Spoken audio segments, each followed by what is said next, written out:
Rightio legends, Chaos Chronicles, and we're back again with another banger. And so today I found this video. Now I remember watching this video when it came out. So this video was brought out about 11 or 12 years ago when the Queensland government first started their outlaw motorcycle club ban.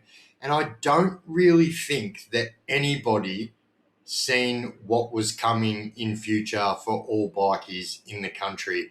But before we get into it, legends, if you haven't already subscribed, please jump down there, shoot me a subscription. That'd be absolutely appreciated.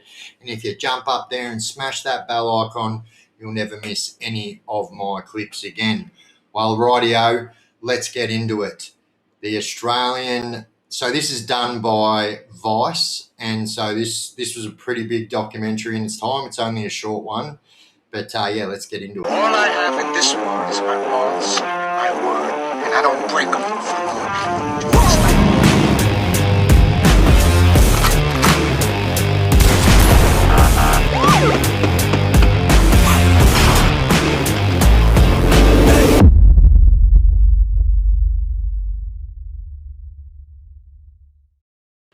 So just before we get into it, I think it's important to point out like the type of things that were going on. It was a criminal offence to be in a motorcycle club, and you literally had to prove to the police that you were not in a motorcycle club, where it's usually the other way around.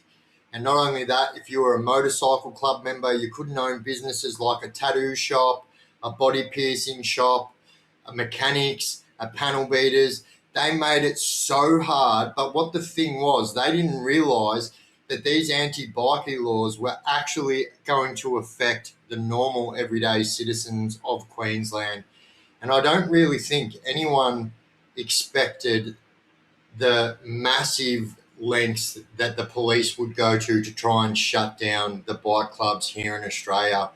And so this is at the very start of when they first done the bans in Queensland, and it was making people lose their jobs. It was making people leave the state. It was making people do things that they wouldn't normally have to do just because they were a bikie. Things were starting to get very real very quick, and people were literally getting 18-month prison sentence just for wearing a t-shirt that had a little number on it like that the police say those numbers represent a bike club, blah, blah, blah. You are now in prison for 18 months. They went very hard on it. Well, rightio, let's get into it. Bikies freak people out. They deal in guns and drugs and violence and are a problem for most respectable parts of the world. But in 2009, a Hell's Angel was bashed to death in public at Sydney Airport, and Australia really declared war.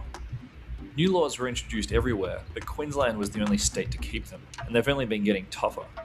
After a restaurant brawl last September, the government introduced the VLAD Act, or the Vicious Lawless Association Disestablishment Act. Suddenly, bikie clubhouses were closed as criminal headquarters. Bikies couldn't be seen in public groups larger than 2, and the onus was switched onto bikies to prove they're not part of a criminal organisation, instead of the usual way around. So clubhouses were literally shut down, 100% ghost towns, and no associate or anyone of the club was allowed to go to clubhouses other than one person. And now, 4 months later, we want to know if the laws are working, and more importantly, if they were justified in the first place. So this is important because, as you can hear there, he says that this is only 4 months after the laws had been passed. So very, very early days in the situation. So this is the Queensland Police Headquarters. Got a meeting here with Deputy Commissioner Brett Pointing, whose job it is to get rid of the bikies with Operation Resolute. The significance of this map really shows the spread of criminal motorcycle gangs throughout Queensland. The biggest group in Australia by far is the Rebels. It's 3 times larger than any other group in Australia. It shows the unlawful entry offence. So I wonder if that is still the same today. I know that, like, when I was involved with clubs back in the day, that the the Rebels were always had the biggest numbers on any other club, but I wonder if that's still the same today. Offences there, the amount of offences for unlawful use of motor vehicle and drug offences. And it's just interesting to look at how many drug offences come out of rural Queensland as well. How do we know that bikies are criminals? Criminal motorcycle gangs have increased by about 50% in Queensland over the last, or since 2007. So we're seeing a very much a growth in criminal motorcycle gangs, I think primarily in response to the growth in the use of recreational drugs in Australia, particularly methamphetamine. And where's the data that proves that? You know, there's probably elements of truth to that. But the truth is, like right around 2009, 2010, most bike clubs in Australia were doing recruitment drives. That's how I came about joining a bike club. I joined a bike club when I was in prison, and a lot of people did the same thing. Now, I know that because of all the bullshit that happened after a lot of people joining from prison, that they stopped it. And so they said no more members are to be made inside prison. They have to be outside. The correlation between the rise in numbers of bikies and the rise in drug use? It's very, very difficult to actually say to what extent patched members of motorcycle gangs are involved in that. But we do know, whilst they don't have the monopoly on the drug trade, they're responsible for a significant proportion of it. Now, it seems to me that you're saying that there's no direct numbers about how many bikies are proven to be in criminal organisations. Wouldn't a statistic like that be quite important to validate this whole operation? Look, it'd be very, very useful, but it's such a fluid environment. So Brett described the whole thing from a police perspective, but I wanted a broader insight. So I visited a professor at Bond University. I think if you look at bikies, we're not seeing the clear-cut evidence that they are the organised crime threat that we've been told they are. We've had claims of organised crime being 10 to 15 billion a year in Australia, and we've seen some claims that bikies get 2/3 of that profit. Well, I'm yet to see any methodology that would credibly say that's the case. You know, we've had these very imposing laws in place.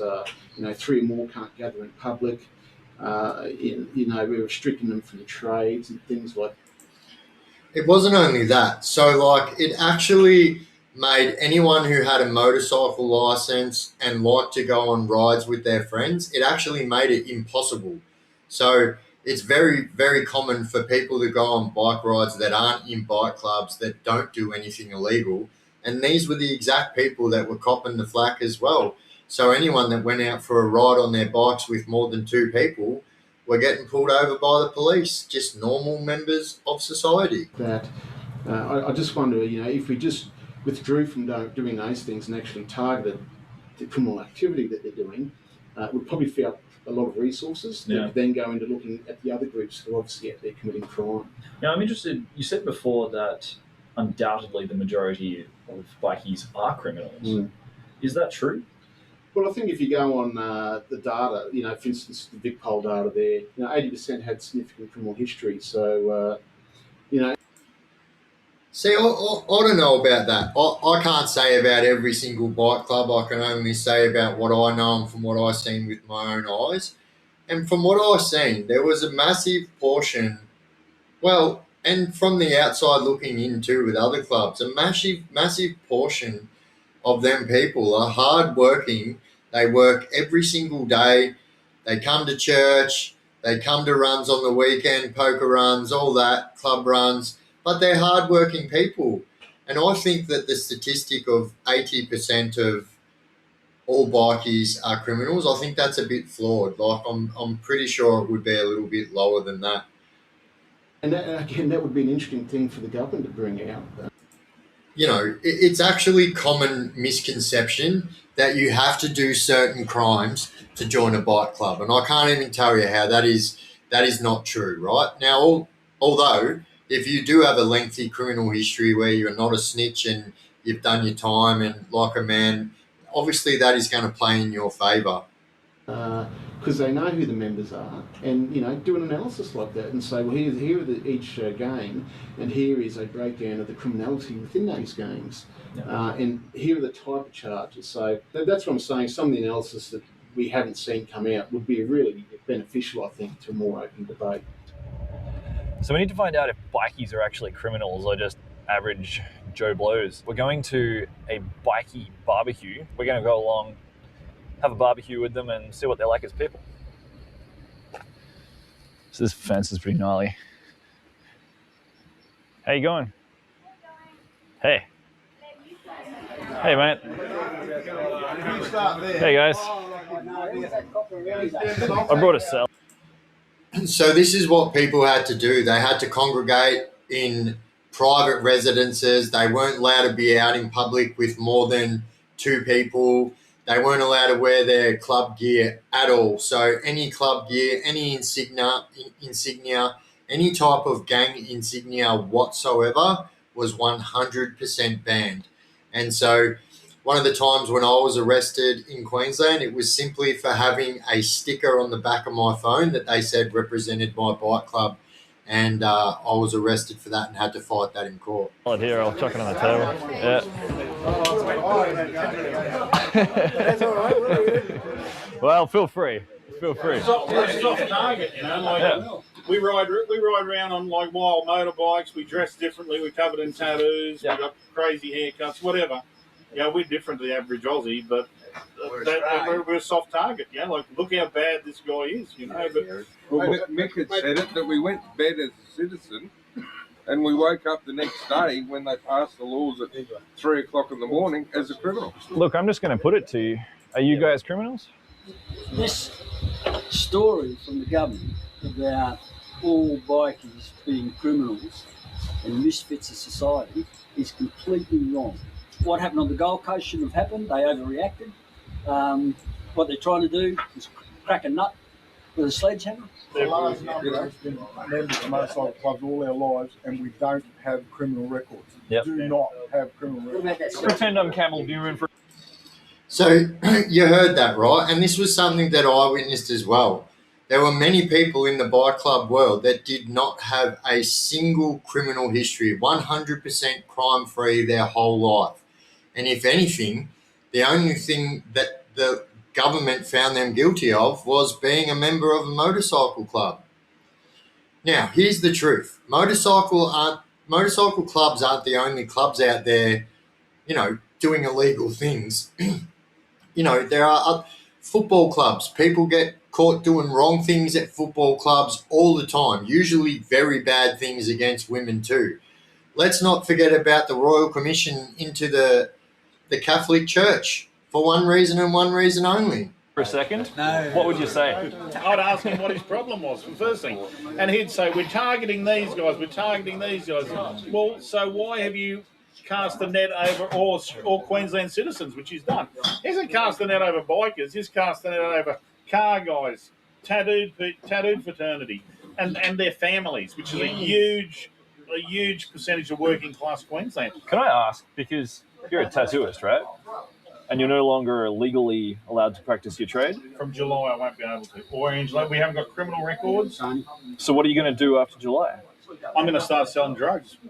I mean, yeah.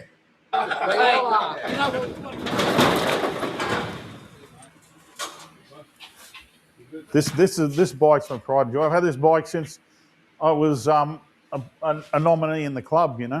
This is probably one of the oldest bikes in the club. Oh, mate. This one. This is that's the one I'll never sell. Damn, look at it. It's a rigid and everything. This is Tracy's car. I did all the paint work on this and customised it all. That is pretty much the best car I've seen. And we did all the paint work on that and made all the spider web grill and everything. For us to live every day, never have broken the law, living like we're criminals is just wrong. So this guy, if you guys have ever been into a tattoo shop anywhere in the country and you have seen the flash art that's up on the walls and you will see the name Little Mick, this is the same guy. This is the exact same guy. He is a world famous tattooist and they're just going to take his whole life of what they did. They said, if you've done nothing wrong, you've got nothing to fear. Yeah. Man, I've never done anything wrong, So why am I living like I have to live, like wondering if I'm going to be in prison for 6 months for doing nothing wrong, You know, this is not about persecuting anyone. Queensland is at the crossroads. We either accept, you know, what we're seeing with this increased violence that's going on, or we do something about it.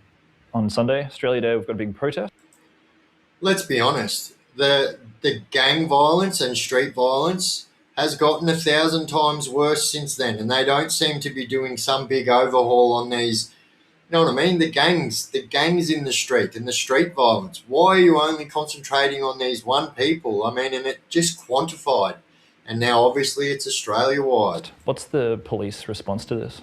Well, as you know, there has been other protests, and we always police them in the same way. You know, it's everyone's got a lawful right to protest in Queensland, and I think our record in managing protests is pretty good. Well, I thought it was every person's right in Australia to protest, but obviously not. I've just got correspondence here from our lawyers saying if we gather more than 2 at this protest, we'll be arrested and will result in prison time. So for protesting. So there you go. Like every single normal citizen right was taken off these people. So they couldn't even protest in public about this, or they would be arrested. For an hour or so and making a speech, I'm going to do 6 months jail. So looks like I can't be there. So it's all up to you, Trace. We're pleased to have Tracy and Cassie here as the wife of well-known and respected high-ranking Rebels MC member, Little Mick Kozenko, to speak on his behalf. Mick has been a member of the 1% Club for 33 years. He has never had a criminal record. But on the morning of Friday, the 18th of October 2013, he awoke to find out that the Queensland Government has now deemed him to be a member of a criminal organisation with no proof or justification. And we wonder every day when he goes to work, is he going to come home or is he going to go to jail for 6 months? Meanwhile, in Queensland, over 73,000 offences were reported in October and November. Bikies accounted for 1% of these. So there you go. I think that is important to say, especially in this argument. Like, we are living amongst the biggest crime spree that we've ever had. Crime rates have risen in every single state more than they ever have, and they keep going up every single year. That's an important statistic. Like, why don't you concentrate on the people that are actually breaking the law more? And on behalf of all the families that are now living in fear of losing a loved one to these laws, I would like to say thank you for your generous support and donations. Thank you.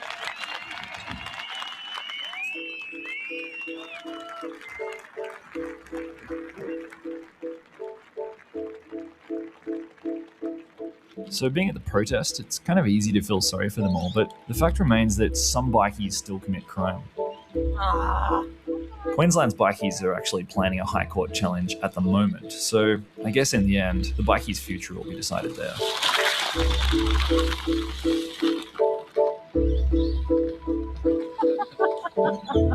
Yeah, that's a bikie.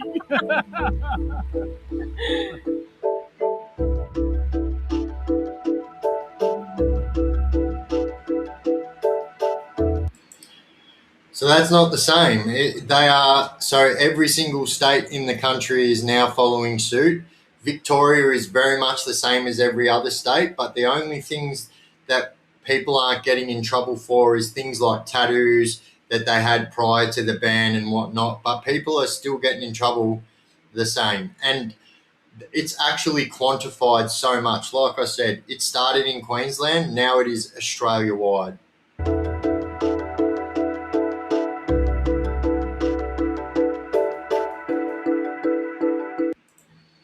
Well, yeah, there you go, legends. I think it's important, because I don't think anyone, including club members, we didn't see this coming on the magnitude that it came. And it came in heavy and it came in strong. And a lot of people ended up in prison for things that they shouldn't have. Well, there you go, legends. Another one of the Biff old school videos, coming back with the old school reaction. I hope you guys enjoyed. And it's amazing to see how far the law has changed in that 13 years. Like, I don't think anybody seen that coming on the level that it happened, and it was just out of control. And like I said, it affected everyone in the community. So if you were just a normal bike rider and you like to go on weekend rides with your mate, well, guess what? That was outlawed 100%. And it was just normal citizens of the public that were getting in trouble for these laws.